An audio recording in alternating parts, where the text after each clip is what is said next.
Алијансата за албанците се позиционира како конструктивна опозиција отворена за диалог, со тројца пратеници во собранието. Но лидерот Села вели дека партијата има коалициски капацитети и знае како да ги користи.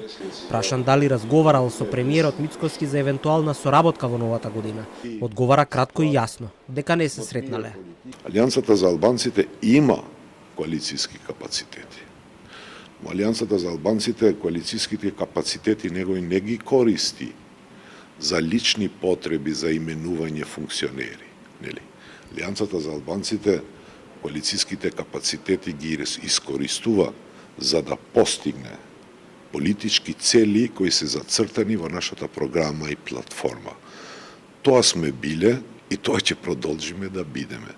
Алијансата на Села пред еден месец се раситни во собранието, откако пратеникот Демири одлучи да делува како независен пратеник. Неговата одлука следуваше неполни 2 недели откако лидерот на партиското крило Села објави дека го напушта политичкиот блок Европски фронт, предводен од Дуи. Со тоа Алијансата ја прекина коалицијата со интегративците. Но по одредени прашања се уште имаат заеднички став.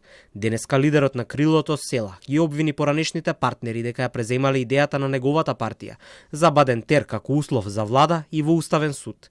Партијата на Ахмети на 5-тиот конгрес пред една недела го испорача ова како свое барање, но и услов за евентуален иден влез во влада. За жал се гледа дека и за среќа можеби се гледа дека и други политички опции, нашите предлози веќе ги прават во политичко делување во Конгресот кој ги држат. Идејата за Бадентер во Уставен суд е идеја наша, на Алијансата за албанците, како што е идејата за влада која ќе би се гласала со Бадентер, исто така наш предлог. Овие се теми за кои ние би разговарале, како и низа други теми кои треба да се разговарат. Крилото на Алијанса за албанците денеска одржа централно собрание во Скопје со неколку точки на дневен ред. Се анализираа локалните избори и се утврдија целите за 2026-та.